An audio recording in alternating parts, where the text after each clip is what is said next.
আল্লাহ ছাড়া কাকে ভয় করি না।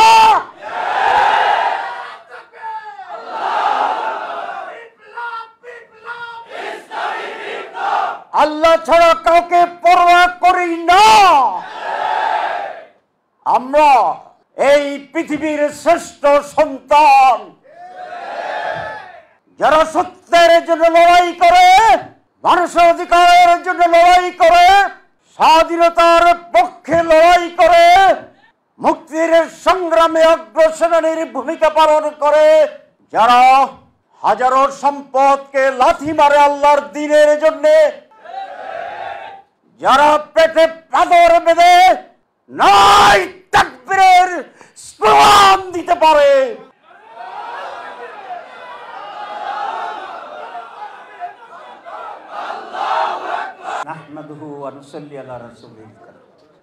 মাননীয় সভাপতি, সম্মানিত বিজ্ঞ নেতৃবৃন্দ, শ্রদ্ধেয় এবং অভিজ্ঞ আজকের উপস্থিত, আসসালামু আলাইকুম ওয়া রাহমাতুল্লাহি ওয়া বারাকাতুহু। আজকে যারা এখানে উপস্থিত তাদের জন্য প্রয়োজন একটা বিপ্লবী সিদ্ধান্ত, এবং আপনারা বলেছেন আপনারা চান, তাহলে বক্তৃতার আর কোনো প্রয়োজন নেই। কি আপনাদের বিপ্লবী সিদ্ধান্ত হয়েছে?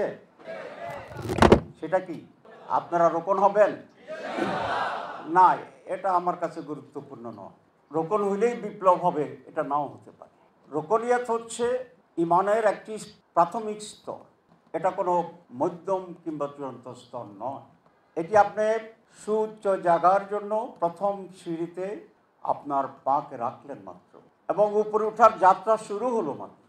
আমরা মনে করি রোকনিয়াতটাই আমার জীবনের ইসলামী আন্দোলনের জন্য একটি চূড়ান্ত ধাপ, এবং সে কারণে রোপণ হওয়ার প্রক্রিয়ায় আমাদের যে কর্মচাঞ্চল্য থাকে, আমাদের যে ডিটারমিনেশন থাকে, আমাদের ভিতরে যে সিরিয়াসনেস থাকে, আমি অনেক রোপণকেও দেখেছি।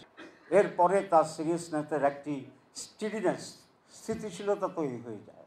কিন্তু রোপণ বা রোকনিয়া ইটস এ বিগিনিং আমার হায়ার স্টাডির বা হায়ার প্লেসে যাওয়ার জন্য। অনার্সে ভর্তি হওয়ার পরে কেউ যদি আর না পড়ে, তিনি কি ফার্স্ট ক্লাস ফার্স্ট হবেন?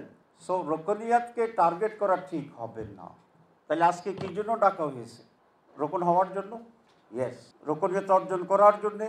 ইয়েস। রোপণ হওয়ার শর্তগুলো অর্জন করার জন্যে? ইয়েস।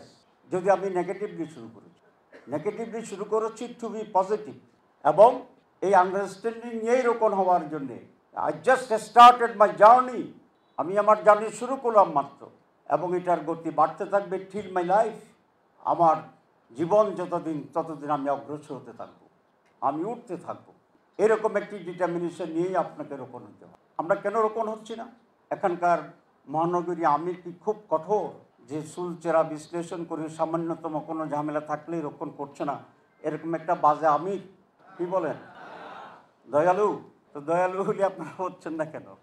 আপনারা 5 ওয়াক্ত নামাজ পড়েন কে কে? আলহামদুলিল্লাহ। আলহামদুলিল্লাহ পড়তেও পারেন, নাও পড়তে পারেন। কেন পড়তে পারেন? সব কিছুতে আলহামদুলিল্লাহ, এনি পজিটিভ। এটা তো পড়তেই হবে, এখানে আলহামদুলিল্লাহ বলার কি আছে? এটা তো আমি পড়বই। আচ্ছা, তারপরে বলেন আলহামদুলিল্লাহ। দি স্পিরিট অফ ইবাদা, তাহাজ্জুদ ওই রকম ইবাদত হইতে হবে যেটি আমাকে একটি লক্ষ্যের দিকে নিয়ে যাবে। তাহলে ইবাদতের মূলনীতি, উসুলে ইবাদত যেটাকে বলা হয়, সেটা আমাদের জানতে হবে, বুঝতে হবে। এবং এই উসুলে ইবাদত বুঝে যখন আমি ইবাদত করব, তখন সেই ইবাদত আমাকে কাঙ্ক্ষিত লক্ষ্যে নিয়ে যাবে, ডেস্টিনেশনে নিয়ে যাবে। তাহলে আমরা নামাজ পড়ি, ঠিক আছে, যে নামাজ না পড়লে কর্মী থাকা যায়, ইমানদার থাকা যায়? তো নামাজ পড়তেই হবে। এটা রোপণ আপনি হন বা না হন, আপনাকে নামাজ পড়তে হবে। আমরা ফরজ ইবাদতগুলো তো করতে হবে, রোপণ হই বা না হই, নাকি? রোজা রাখেন না কে কে? রাখেন। তো তাহলে আমি ফরজ ইবাদত করছি, আমি কোরআন অধ্যয়ন করতেই হবে, আমি করছি। একটা মাত্র ঝামেলা থাকে রোপণ এবং নন রোপণের ভিতরে। সেটা কি? সেটা হচ্ছে রিপোর্ট রাখা। রিপোর্ট না রাখলেও ইমানদার হওয়া যায়? যায় না? যায়। রিপোর্ট না রাখলেও ইমানদার হওয়া যায়। ইমানদার না হয়ে থাকবেন কে? হাত তোলেন। আমরা ইমানদার আছি। তাহলে রোপণটা হচ্ছে না কেন? শুধু রিপোর্টের জন্য? আচ্ছা, আমরা রিপোর্টটা কেন রাখি? রিপোর্টের জন্যে না নামাজের জন্য? রিপোর্টের জন্য না কোরআন অধ্যয়নের জন্য? তো আপনি যদি সেগুলো করেন তো রিপোর্টের কী প্রয়োজন? রিপোর্টটা কেন রাখতে হবে? এটা রিপোর্টের প্রয়োজনে রিপোর্ট রাখার কোনো প্রয়োজন নেই। রিপোর্টটা এই জন্য রাখতে হবে, আপনি যে একটা ইচ্ছার বিরুদ্ধে কঠিন কাজ করতে পারেন এই পরীক্ষাটা তো আপনাকে নিতে হবে। যে লোক ইচ্ছার বিরুদ্ধে একটা রিপোর্ট রাখতে পারে না, সে লোক ইচ্ছার বিরুদ্ধে জেহাদে যাবে কি করে? রিপোর্ট রাখাটা কঠিন কাজ, এতে কোনো সন্দেহ নেই। কিন্তু যেহেতু আমার সংগঠন রিপোর্ট রাখা দীর্ঘদিনের অভিজ্ঞতায় এটা স্থির করেছে যে রিপোর্ট মানুষকে কিছুটা হলেও সুশৃঙ্খল এবং লক্ষ্যে নিয়ে যেতে পারে। বাংলাদেশে ইসলামী সমাজ পরিবর্তনে, আমি কিন্তু বিপ্লব বলি না ইচ্ছে করে, সমাজ পরিবর্তনের একটি পরিবেশ, পজিটিভ পরিবেশ তৈরি হয়েছে, ঠিক কিনা? জামাত ইসলামীকে যারা ঘৃণা করত, জামাতকে না বুঝে যারা বিরোধিতা করত, তাদের মাঝে জামাত ইসলামী সম্পর্কে একটি পজিটিভ ধারণা সমাজে তৈরি হয়েছে। এটা কি আপনারা টের পান?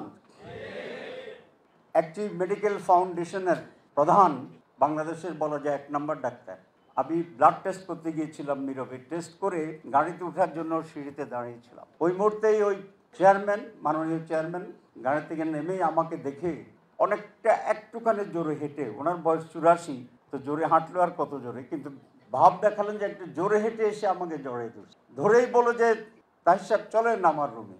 আমি তো গাড়ির জন্য অপেক্ষা করছি। রাষ্ট্রের চেয়ারম্যানের রুম নিয়ে গেছে, বিশাল রুম, অনেক কথা। হঠাৎ বললো যে আপনারা ক্ষমাতে আসবেন।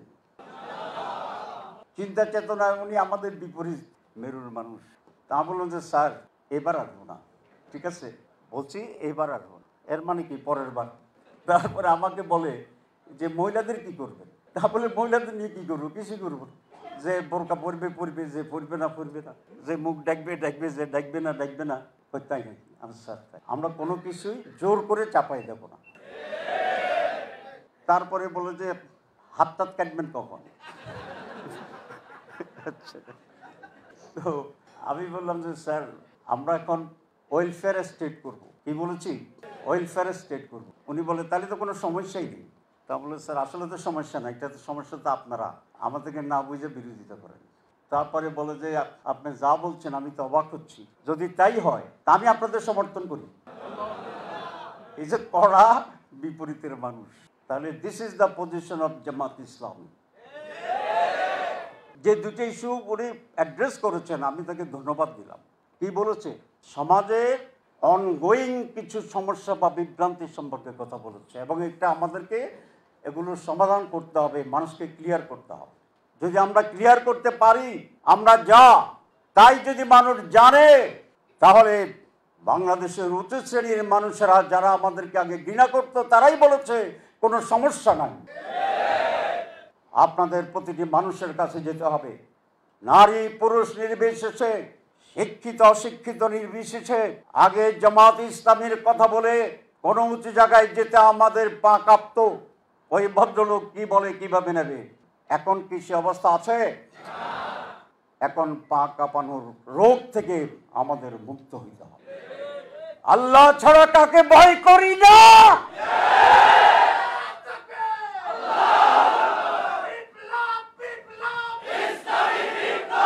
আল্লাহ ছাড়া কাউকে পরোয়া করি না।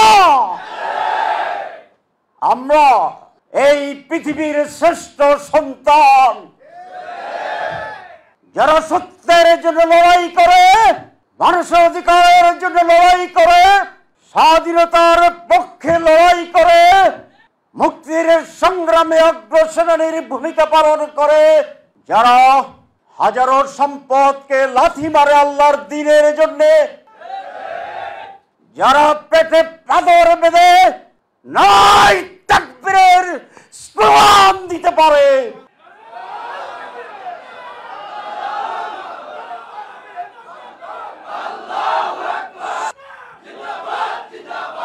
সেই রকম অসাধারণ এক্সেপশন এমন দি এক্সেপশন যাদের এই স্বীকৃতি আছে বাংলাদেশের সমাজে, আপনারাই পারবেন দুর্নীতি মুক্ত সমাজ গড়তে। বাকিদের কথা কি এরকম বলে? জামাত ইসলামী যখন এই শব্দটি উচ্চারিত হয়, মানুষের মাঝে দুর্নীতি মুক্ত মন্ত্রী মতিউর রহমান নিজামীর চেহারা ভেসে আসে। সকল মানুষের সামনে দুর্নীতিমুক্ত আলিয়াসান মোহাম্মদ মুজাহিদের চেহারা বেশি আসে। এই সামাজিক স্বীকৃতি নিয়ে চ্যালেঞ্জ করে এগোতে হবে। দি অনলি পার্টি যাদের প্রতি এই রকম কোনো বদনাম নেই, যে সমস্ত দোষ মানুষ জানে বুঝে, আমাদের বিরুদ্ধে বায়বীয় অভিযোগ যেটা মানুষ বুঝতে পারে না, এটা কি খায় না হাঁটে। আপনারা সেই দলের কর্মী, গর্ব অনুভব করেন? হাত তোলেন।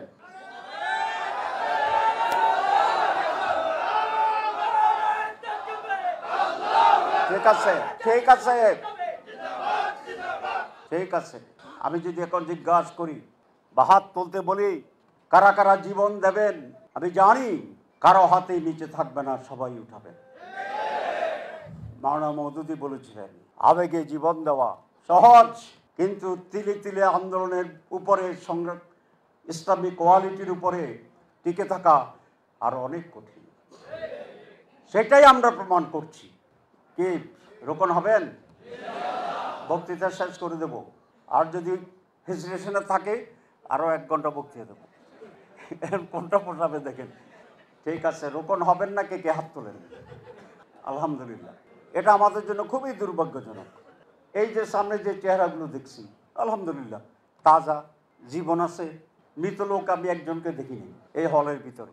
আমি যদি দেখছি এখানে কোনো মৃত লোক নাই, জীবিত মৃত লোক আছে না? আল্লাহ রাব্বুল আলামিন মানুষ শ্রেষ্ঠত্ব দান করেছেন, ঠিক কিনা? কেন? তার বিবেকের জন্যে, তার শক্তির জন্যে, তার বিজ্ঞতার জন্যে, তার কৌশলের জন্যে, তার চরিত্রের জন্য। আমরা যদি আল্লাহর এই সৃষ্টিকে মিথ্যা প্রমাণ করে দিতে চাই, এর চেয়ে বড় দুর্ভাগ্য চ্যালেঞ্জ আর কিছু হবে? 6 মাস পরে থানাভিত্তিক তালিকায় যারা রোকন হবেন না, মেহরবানি করে সিটি আমিরের সাথে এসে দেখা করে যাবেন। সিটি আমিরের উপর অনেক বড় দায়িত্ব বোঝা দিয়ে গেলাম। কত শত লোক যে দেখা করে আল্লাহ ভালো জানে। যে লাগবে না, যারা রোকন হইতে পারবে না তারা কেন বিপ্লবের স্লোগান দেবেন? তারা বিপ্লবের স্লোগান দেবেন না মেহরবানি। যারা সামান্য রোকন হইতে পারে না, আগে কি বলছি? রোকন হইতে পারে না। এখন কি বলছি? সামান্য রোকন হইতে পারে না। ইসলামী বিপ্লবের শরীকের তুলনায়, একজন মুজাহিদের তুলনায়, একজন বিপ্লবীর তুলনায়, একজন সমাজ পরিবর্তনের নায়কের তুলনায় রোকনিয়াত খুবই সামান্য জিনিস। এই সামান্য জিনিস যিনি অর্জন করতে পারবেন না, আমরা যখন বিপ্লবের সিদ্ধান্ত নেব, তাদের নাম, তাদের সংখ্যা আমাদের মুজাহিদের তালিকায় উঠলে বিভ্রান্ত তৈরি করবে। মেহরবানি করে আপনার নিজের নাম নিজে কেটে দিবেন। যারাই বাকি আছে তাদের নিয়ে আমরা লড়াইয়ের সিদ্ধান্ত নেব। তাদের নিয়ে বদর হবে, উহুদ হবে, খন্দক হবে, তাবুক হবে, এবং ইনশাআল্লাহ বাংলাদেশে পরিপূর্ণভাবে ইসলাম কায়েম হবে। আর সেদিন পূর্বের আকাশে দীপ্ত সূর্য উদিত হবে, পাখিরা গাছে গাছে কিচির মিচির করে ভোরের ঘোষণা দিবে। মানুষ নারী পুরুষ নির্বিশেষে মসজিদে আল্লাহর কাছে সিজদার জন্য একত্রিত হবে। খাদ্যের অভাবে কোনো মানুষ ক্ষুধার্ত থাকবে না, কাপড়ের অভাবে কোনো সতর না ঢাকা মানুষের থাকবে না, শিক্ষিত ন্যূনতম শিক্ষার বাইরে কোনো নাগরিক থাকবে না, কোনো সন্ত্রাস হবে না, কোনো রাহাজানি হবে না, লুটপাট হবে না, চুরি হবে না, ডাকাতি হবে না। ব্যক্তিত্ব এবং অধিকারে এক মহাশৈলাবে শান্তির ফুলকু দ্বারা প্রবাহিত হবে। সেই নতুন বাংলাদেশ আমরাই গড়ব ইনশাআল্লাহ। সবাইকে ধন্যবাদ।